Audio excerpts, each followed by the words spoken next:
یہ بیان فرمائیے گا، ہمارے ملک پاکستان کے ایک معروف تجارتی مرکز میں بہت ہی بڑی مسجد مدینہ مسجد کا آج کل ایک کیس زیر بحث ہے۔ عدالت نے فیصلہ دیا ہے کہ مسجد پارک کی جگہ پہ بنائی گئی ہے، لہٰذا اس کو گرایا جائے۔ علماء برسر احتجاج ہیں، سڑکوں پر گلی بازار میں کھڑے ہوئے ہیں اور وہ کہہ رہے ہیں ہم یہ نہیں ہونے دیں گے۔ استدلال ان کا یہ ہے کہ مسجد بن گئی ہے، جس وقت بنی تھی اس وقت اگر کوئی اعتراض تھا حکومت کو، اداروں کو، وہ آتے، بجلی کے کنیکشن وہاں موجود ہیں، پانی کی سپلائی وہاں موجود ہے، یکا یک فیصلہ دے دیا گیا ہے۔ اور دوسری ایک اور بات بھی کہ مسجد ہے، کوئی عام جگہ نہیں ہے کہ جس کو آپ آئیں اور بلڈوزر سے گرا دیں۔ مسلمان وہاں نماز پڑھتے ہیں، ایک طرف ریاست مسجدیں بناتی نہیں ہے، لوگ اپنے پیسوں سے، اپنی جمع پونجی سے مسجد بناتے ہیں اور یہ حکمران آ کے اس کو گرا دیتے ہیں۔ مسجد کی جگہ ہے، اس کا ایک تقدس بھی ہے، مسجد جہاں بن جاتی ہے اس کو پھر گرایا نہیں جاتا۔ آپ کیا فرماتے ہیں؟ اس کو بھی دو زاویوں سے دیکھیے۔ ایک یہ ہے کہ عدالت نے فیصلہ کیا دیا ہے، اس کو فی الحال الگ رکھ دیں۔ اصولی لحاظ سے کسی ناجائز قبضے کے نتیجے میں کوئی مسجد نہیں بنتی۔ آپ مسجد کا نام دے سکتے ہیں اس کو، دینی اور شرعی لحاظ سے مسجد وہی ہے کہ جس کی زمین آپ نے صحیح طریقے سے حاصل کی ہے۔ یہ بہت بڑا گناہ ہے کہ آپ کسی شخص کی زمین پر قبضہ کر لیں۔ یہ آپ جانتے ہیں کہ حدیث میں تو یہ بیان ہوا ہے کہ جو لوگ ایک بالشت برابر بھی کسی کی زمین پر اس طرح قبضہ کریں گے، وہ زمین ان کے گلے میں توق بنا کر ڈال دی جائے گی۔ تو اگر کوئی سرکاری زمین ہے تو اس کا مطلب کیا؟ اس کا مطلب یہ ہے کہ وہ قومی املاک میں سے ہے۔ قومی املاک میں تو پوری کی پوری قوم استغاثہ لے کے کھڑی ہو جائے گی۔ تو اس لیے یہ کسی طرح بھی جائز نہیں ہے کہ اس طرح کی جگہوں پر مسجد بنائی جائے۔ ایسی مسجد کے حکم ہی میں نہیں ہے، جب چاہیں اس کو ڈھالیں، جب چاہیں اس کو مسمار کر دیں۔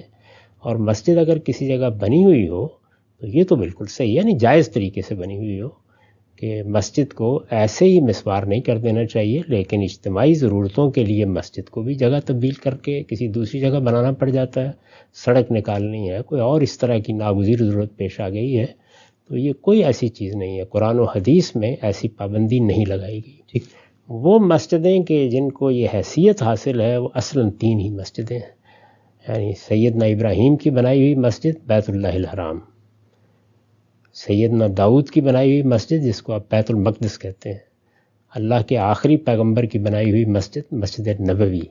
ان مسجدوں کی جگہ نہ تبدیل کی جا سکتی ہے، نہ ان کو مسمار کیا جا سکتا ہے۔ ان میں اگر کوئی شخص اس طرح کی جسارت کرے گا تو وہ بڑے جرم کا ارتکاب کرے گا۔ باقی مسجدیں اچھی نیت کے ساتھ مسلمانوں کے مسالے کو سامنے رکھ کر، قومی ضرورتوں کو سامنے رکھ کر، الگ الگ مسالے کے پیش نظر مسمار بھی کی جا سکتی ہیں، وہ جگہیں کسی دوسرے کام میں بھی استعمال لائی جا سکتی ہے۔ دین میں ایسی کوئی چیز نہیں ہے۔ یہ تو ہے دین کیا کہتا ہے، یعنی میں نے 2 نکات میں اس کو واضح کر دیا کہ کسی ناجائز قبضے کے نتیجے میں تو کوئی مسجد بنی نہیں ہے۔ اللہ کی زمین پر ہر جگہ نماز ہو جاتی ہے، جن لوگوں نے نمازیں پڑھی ہیں وہ ٹھیک ہے، انہوں نے اپنی نیت کے لحاظ سے، لیکن وہ مسجد ہی نہیں ہے۔ کچھ یہ کہ اس کو کوئی تقدس حاصل ہو، وہ تو لوگوں نے ایک ناجائز عمارت کھڑی کر لی ہے، اب جب چاہیں اس کو ڈھا دیں۔ یہ پہلو ہے خالص دینی۔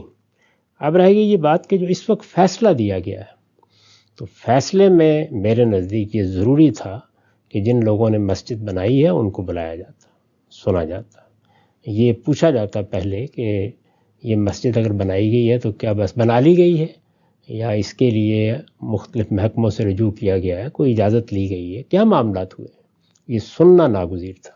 تو ایک بات یہ ہے، ابھی تک میرے علم میں نہیں ہے کہ اس طرح کا موقع دیا گیا تھا، یعنی کہ عدالت نے ایسا کیا۔ لازماً سننا چاہیے کوئی بھی معاملہ ہو۔ یہ تو آپ ایک جگہ کے اوپر مثال کے طور پر ایک کچی بستی بن گئی ہے، کوئی لوگوں نے گھر بنا لیے ہیں، وہاں بھی متعلقہ لوگوں کو آپ کو پوچھنا چاہیے کہ آپ کے ساتھ کیا معاملہ ہوا ہے۔ عدالتیں اندھے اور بہرے ہو کر فیصلے نہیں کرتی، دیکھنا چاہیے کہ وہاں لوگوں کے ساتھ کیا ہوا۔ یعنی اگر کسی نے کوئی گھر بنا لیا ہے، وہاں بجلی آئی ہوگی، وہاں پانی آیا ہوگا، وہاں مختلف محکموں سے اجازت نامے لیے گئے ہوں گے، یہ سب کیسے ہو گیا ہے؟ سب سے پہلے تو ان لوگوں کو کٹہرے میں کھڑا کرنا چاہیے۔ دوسرے یہ ہے کہ پاکستان کی سپریم کورٹ آخری عدالت ہے، تو جب وہ کسی معاملے کو کرے تو پھر اس کو پورے ملک کی سطح پر ایک ہی طریقے کے احکام دینے چاہیے۔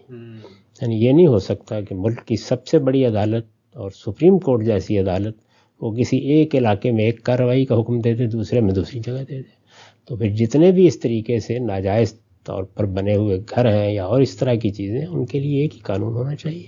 تو فیصلے کے بارے میں یہ عرض کر رہا ہوں، اگر میری معلومات کی حد تک جو میں نے عرض کیا ہے اس میں کوئی خامی ہے، واقعتاً ان کو سنا گیا ہے، پوچھا گیا ہے، معلوم کیا گیا ہے، یا ان کو کہا گیا ہے کہ وہ بھی اپنے وکیلوں کے ذریعے سے عدالت سے بات کریں اور اپنا موقف بیان کریں، تو پھر تو ٹھیک ہے، لیکن اگر ایسا نہیں ہے تو اس کا موقع ضرور دینا چاہیے۔